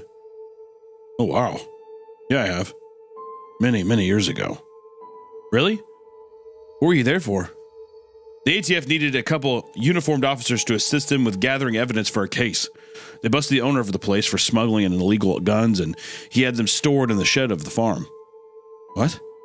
I've been researching this place for over a week, and I never heard of an ATF raid. Well, that's because it was confidential. We never wrote a police report on the incident. It was solely documented on the federal level, and they were very good about keeping it out of the media. We didn't have space phones back then, so it was much easier to keep this under wrap. You know what happened to the owner? Who was he? His name was John. No, wait, Joseph. Yeah, Joseph. Joseph Mueller, I believe. It was similar to Miller, but not quite Miller. What happened to him? Right, well, he had an inside mole with the police department and caught wind of the raid, and he flew the coop, and I never really got an update since then. I'm beginning to wonder why Tim didn't tell me any of this. Dad, I've been dispatched to Patch Lane several times with Tim, and he didn't tell me any of this. Do you know why he wouldn't tell me about it? Well, Tim didn't join the department until about 1997, maybe 98. This all happened around 95, about 2 years before then. Well, that made me feel a little better. I felt guilty for insinuating that I was questioning Tim. My dad began to ask me questions about my own calls to Patch Lane, but I made the dash to the front door and told him I had to get going because of Haley, and simply told him I had taken in a stray who was still healing. What is with characters in these stories not explaining? Like, just tell your dad. Maybe your dad knows more info. Yeah, You're a detective. Do the detective thing. Just seems odd. Seems odd that that's not like, because I feel like the obvious answer, she has no reason to, I guess, be this, like, she has no reason to be so, I don't know, cautious or like so like suspicious of everyone around her. Just seems odd, right? I would be suspicious of the department if I was her, but if there's anyone you can trust, it's your dad and Tim. Yeah. Right? So I would tell them everything. I'm suspicious of the department because the department's the guys that are like, oh, blonde, brunette, what's the difference? The department is incompetent, but yeah, Tim and the dad, you would be like, these are at least competent people that I trust. Yeah, here's what I know. Can you help? Yeah. I hadn't heard back from the Pennsylvania State Lab yet, so I called them to get an update on what was written on the back of the receipt I found in Michelle's pocket. A receptionist answered the phone. State Forensics Department. Hello, this is Officer Barkley following up on case number 2018 redacted. I wanted to check the status of my evidence. The receptionist transferred me. A male answered. Hello, Officer Barkley. Sorry we've been busy. I didn't get a chance to call you sooner. We were successful in extracting the writing on the back of the receipt you provided to us. It read L34 R16 L8. What does that even read? I can't say for certain what this means, but in my personal opinion, this definitely looks like the combination to a safe. Interesting. We haven't got anything about a safe yet, right? I don't think so. I imagine, though, she's going to go back and try to see if there's something in the actual, like there's a safe in the house, potentially. I also think this next part is our last part. Part 5, I think, is the last one. Yeah, we'll see. I don't know if it's all going to wrap up right now, but we'll find out. Yeah. Update, Wednesday, August 15th, 2018. I became obsessed with trying to figure out where a safe could possibly be on Patch Lane. I woke up early Tuesday morning and threw some food in a bowl for Haley before racing out of my house. Don't worry, Haley. Well, I'll be home later. She meowed goodbye in response, brushed along my leg, and trotted over to the couch to curl up and wait for my return. So damn hard to leave her now. She filled a void in my heart I didn't know existed. Headed over to my dad's. I didn't call him ahead of time since he's just down the road and I stop in all the time. So I was pulling up, I saw Tim's truck parked in my dad's driveway. Not very surprised since they're good friends and today is Tim's day off as well, so they tend to catch up on Tuesdays or Wednesdays over a cigar on the back deck. I was actually really glad Tim was there because I had some more questions I wanted to run by him as well. My dad greeted me with his famous bear hug and Tim gave me a nod on the head and smiled. How's it going? Hey, I'm actually really glad you guys are both here. I wanted to ask you both about Patch Lane. Tim chimed in. Jesus, see what I'm talking about? Your girl's obsessed with this case now. Chip off the old block, am I right? Oh, I remember those days of obsessing over cases. I gotta say, retirement has treated me well. Such a cheesy line. I remember my days back on the force. Oh, well, retirement's been pretty well to me, I remember working them cases. I tell you what, by God, we down here. We got our time off now on the Lord's Day. Taking our time off the way God intended. It's just like the Sabbath because I'm resting. Ain't that right? Can I get an amen? Okay. Amen, brother. Amen. I welcomed myself back into the conversation. Okay, well, maybe there's a reason to be obsessed. I just talked to the state's forensic lab, and it looked like Michelle had written a code to a safe on the back of the receipt that she had in her pocket. I thought there's a safe somewhere on Patch Lane that could have answers for me. Tim took a long inhale of his cigar, held it, slowly released. You're gonna make me go back there, aren't you? Flashed him a smile and offered. Well, I could go alone. Tim agreed, and my dad laughed at him and remarked, Yeah, she does that shit to me too. Good luck with that. Tim, also wanted to ask you about the 911 hang-ups you used to respond to back when you were a rookie. But what else do you remember about the tenant? Tim thought for a moment and replied, Well, she was certainly a pretty young girl. She had 2 very young children. Neither could talk yet, so I bet they were under 2. She looked young herself, too. I would suspect she was maybe around 20 years old, if that. Just had that baby face, you know. Anyhow, she was very curious about the house and the locked door in the basement. Most people hated when the cops showed up, but she always seemed, I don't know, relieved. She would mention how big that house was and how she always felt like someone was watching her. God, good fucking Lord. Even the tenants after her made similar comments. I always chalked it up to being the history of the Wentz farm, you know? Good God. I don't know why it would be. I always thought she moved somewhere else, because right after she left, the new tenant came in. I guess I don't know exactly what happened to her. Do you remember her name? Oh God, I'm awful with names. I'll never forget a face, but I can't remember names. You know that. Could her name have been Michelle Klein? Honestly, I don't know. It could have, but I have no idea. It was 20 years ago.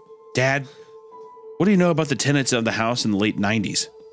I remember all the tenants were similar. What do you mean? They, look similar. Dad, this is important. Just tell me what you're trying to spit out. Well, all the tenants were young, attractive women. They were mostly blonde from out of town. The type of girls that your mother would not have liked me stopping to talk at the grocery store, if you catch my drift. Whores. Wait, are you saying that you think that they're prostitutes? No, they're young, pretty, kind of ditzy, you know?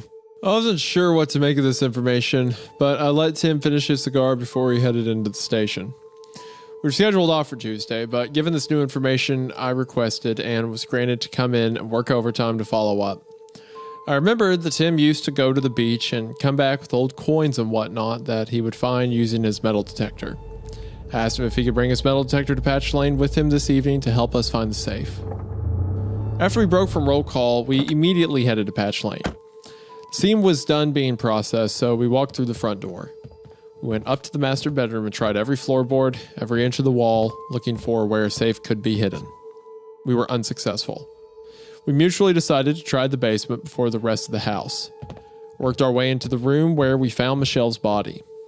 There's some scenes you just won't forget. That was one. Her body was purple, swollen, and unrecognizable as human. The only way I even identified her as a young woman was based on the long blonde hair and the clothing she had on. Tim ran his metal detector along the cement wall and we heard beep, beep. He continued to move it along to the left. Beep, beep, beep, beep, beep, beep, beep, beep, beep. We looked at each other for a moment before he dropped his metal detector and we grabbed at the wall. I don't know what we were even grabbing at, but we kept feeling along the wall. As I pushed along the wall, the block moved. I grabbed my knife from my pocket and Tim grabbed his. Both shoved our knives along the cement brick, eased it out from the wall. There it was, the safe. It was an old-fashioned turn-dial lock, like the kind I used to have in my high school locker. Drawing on my memory, cleared the lock before trying the combination. Spun to the left, stopping at 34. Spun it 2 times to the right, stopping at 16. Spun it back to the left, stopped at 8. Click. I went to open the door. Tim's eyes and mine locked on the safe. Then I heard another click. This wasn't like the unlocking of the safe. This was familiar. It was the cocking of a revolver. I turned around and was faced with the barrel of a gun. Well, well, well. You pigs just can't stay away from my house. He had blonde hair, although the gray was taking over, and piercing blue eyes. You're as bad as that bitch who couldn't keep her mouth shut. You know, I let her live here because she appeared cute and dumb. Her curiosity what got her... Okay, what is happening here? This is fucking stupid. Okay, hold on now. All right, let me get back in. I'm fading, bro. I'm fading. We're almost there. We're so close. You're as bad as that bitch who couldn't keep her mouth shut. You know, I let her live here because she appeared cute and dumb. Her curiosity is what got her killed. Just like what I'm gonna do to you two. The problem with facing a gun is that no matter how fast I could grab my gun, we would have been able to pull his trigger faster. However, there are other options. I slowly walked towards our killer, hands in the air, leveled with my shoulders, and asked, You're Joseph, aren't you? Yeah, and you're dead. As he finished his sentence, my nose was nearly touching the barrel of his gun. I grabbed the barrel, twisting it to his right, making a full 360-degree circle. I heard his pointer finger snap as it got tangled in the trigger and broke. I had his gun and pointed it right back at him. Get on the fucking ground! He slowly raised his hands in the air and got on his right knee, then his left. Tim ran behind Joseph and placed him in handcuffs. Once the scene was under control, we called for backup. As officers arrived on scene, so did the suits. 2 suits from earlier in the week came down. Tim and I recounted the evening's events. It was at this point that I realized I still didn't get to see what was inside the safe. Walked over and opened the door. Grabbed a handful of papers and pulled them out. They were photographs. Tim instantly said, That's her. That was the girl. Like I said, I never forget a face, just names. Suits looked at him and said, That's Michelle Klein. Your body and our witness. I took a deep inhale and released it with a long sigh.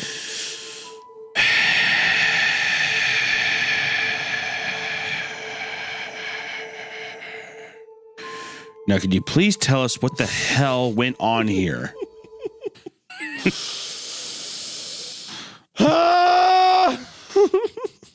Oh, man. The suits looked at each other, and the older one nodded his head. All right. So your Mr. Joseph Mueller here was into some deep stuff. Most predominantly, he ran illegal guns and sold them to some big names, including the mafia. The ATF thought they got everything during their raid years ago. But there are so many hidden passages, tunnels, and root cellars throughout this property, and land he kept hiding. He kept hiding them from. He kept hiding them somewhere new. Trust us. If you knew about the tunnels and passages you are literally standing on right now, you have nightmares for years. The suit took a sip of his coffee and continued. Good coffee. Anyways, he used the tenants as a cover-up and targeted tenants who he thought wouldn't ask any questions and would be fine with sending checks addressed as cash to a P.O. box as their monthly rent checks. But he didn't expect was for Michelle Klein to start asking questions and go digging through this house.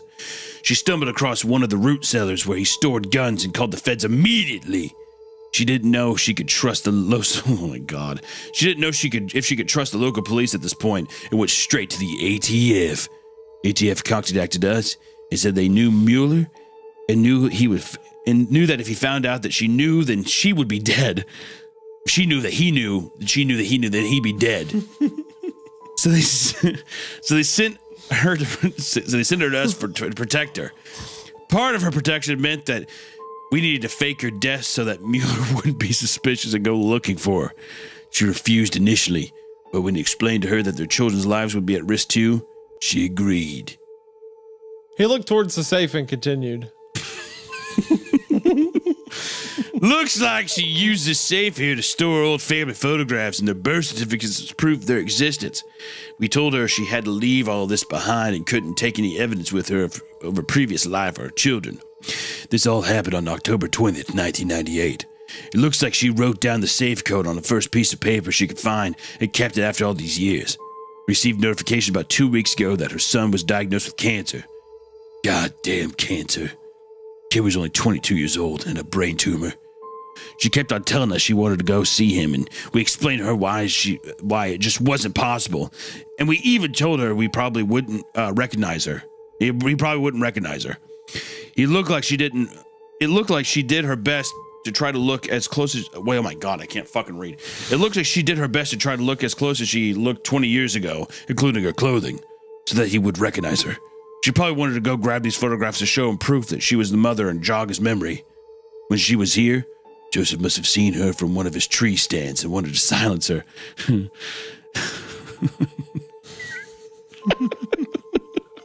She was one of the only witnesses willing to go forward with testimony. We just could never catch him after all these years. Well, I hope this entire case can be closed now. Yeah, I don't think you should be getting any more 911 hang-ups from this house.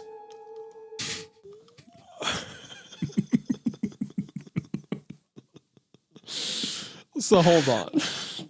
I have no idea what the fuck is going on. Okay, so there was... I zoned out as you were explaining that, but there was this woman, Michelle Klein. Yeah, there was a ditzy hot chick.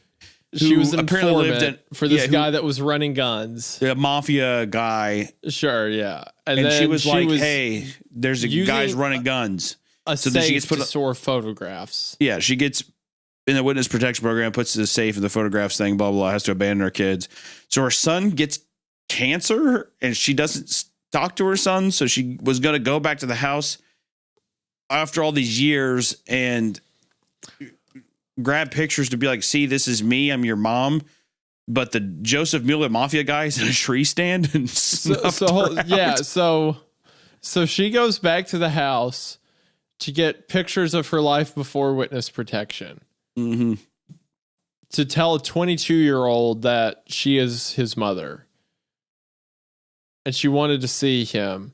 So she went and bought clothes from 20 years ago. Yeah. And then she goes to the house to get the photographs out of the wall.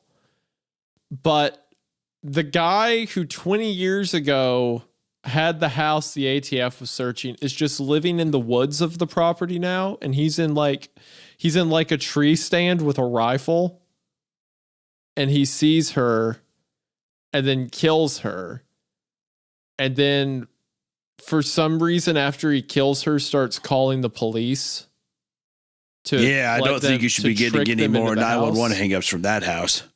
Yeah, so he was like just to be evil, I guess, mess with the police. And then when the police show up to his, why did he got away from the police? Why does he care about this house that has nothing except pictures of a woman he killed in it? Yeah, I don't think you should be getting any more 911 hang-ups from this house. And then when the police show up to go through the safe, he's like, I'm going to kill you. And then she like quick judo chop disarms him and he doesn't get disarmed. Yeah, I don't think you should be getting any more 911 hang-ups from that house. I processed what they had just said and asked. Yeah, wait. Who was the one making those phone calls then? We can't disclose that information, but you can think of them as a good Samaritan who had eyes everywhere and wanted to see justice done.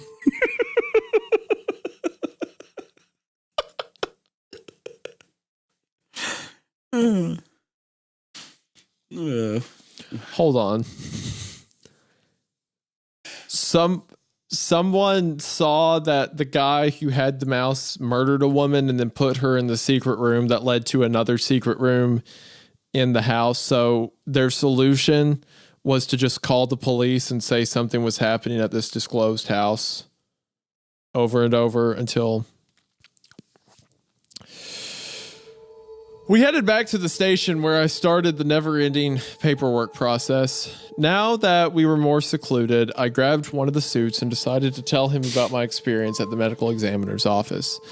Began to think he was involved and it was something they needed to know. He stopped me and said, This is actually something that Emmy wanted to talk to you himself about. Hold on. A suit came back with the Emmy and he extended his hand to shake mine. I was confused by the gesture, but shook his hand. Officer Barkley, I just wanted to say what a fantastic job you did on this case. I also wanted to apologize in person for how I acted and how I handled this case.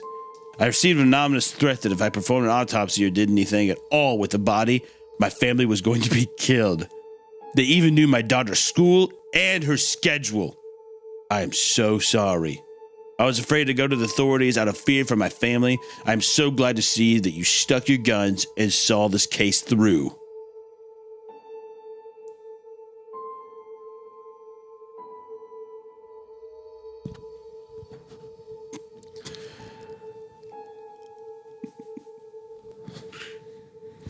Dispatch to 1034. 1034, go ahead. Are you able to respond to a 911 hang up? Affirmative. What's the address? Yeah! See, that's ideal.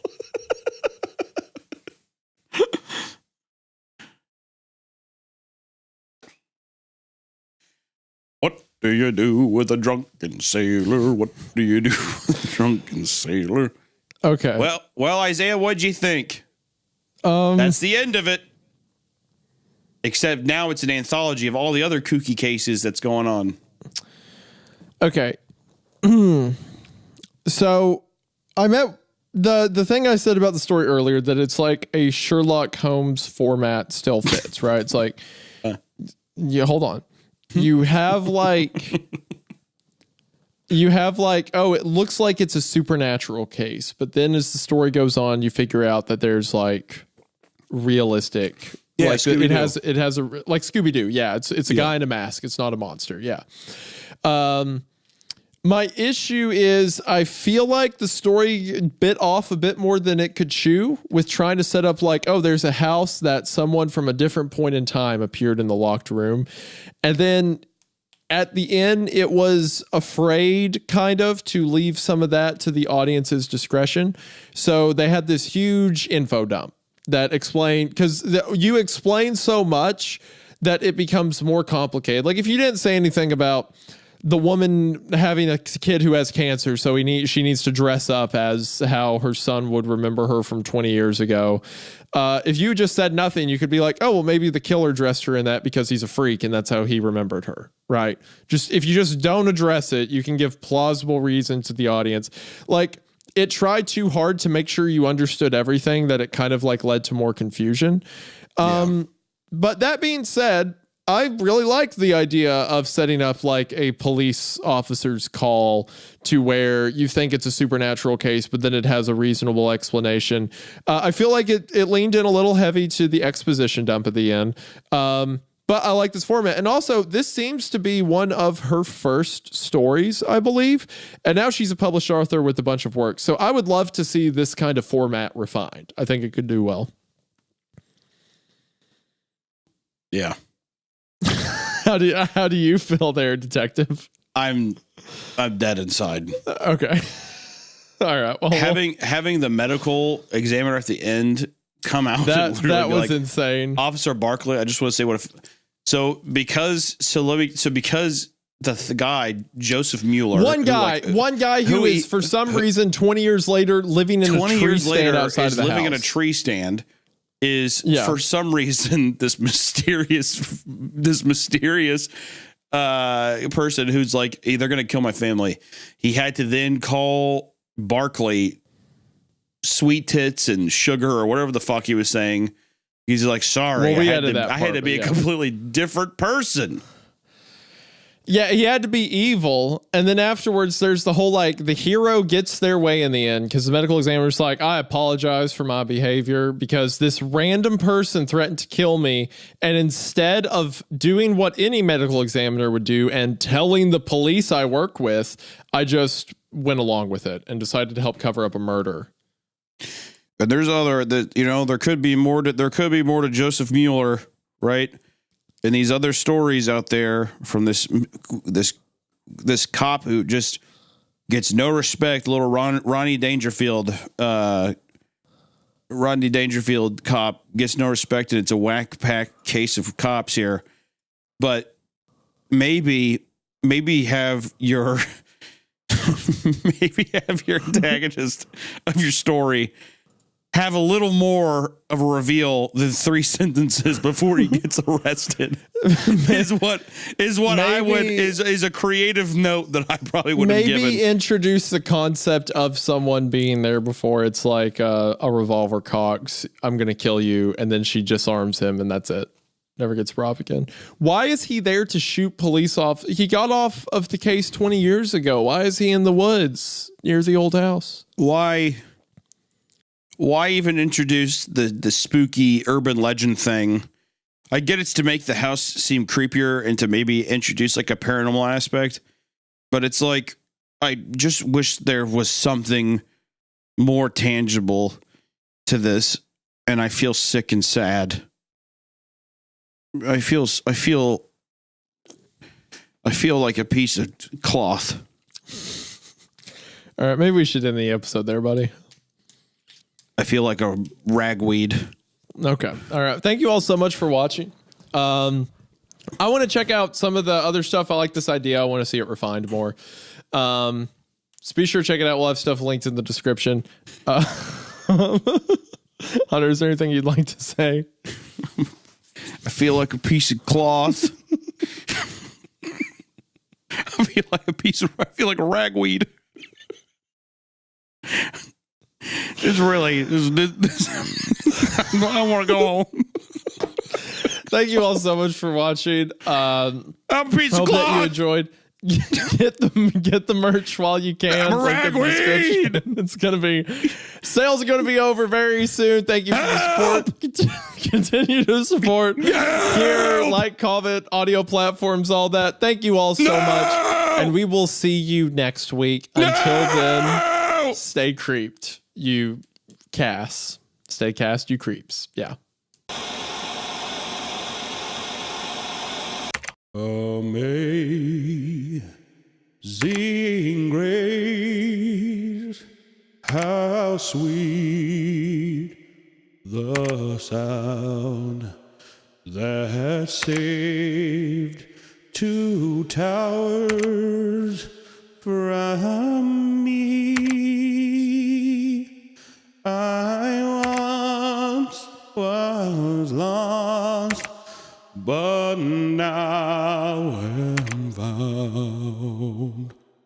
Amazing grace, how sweet the sound that saved 2 towers from me.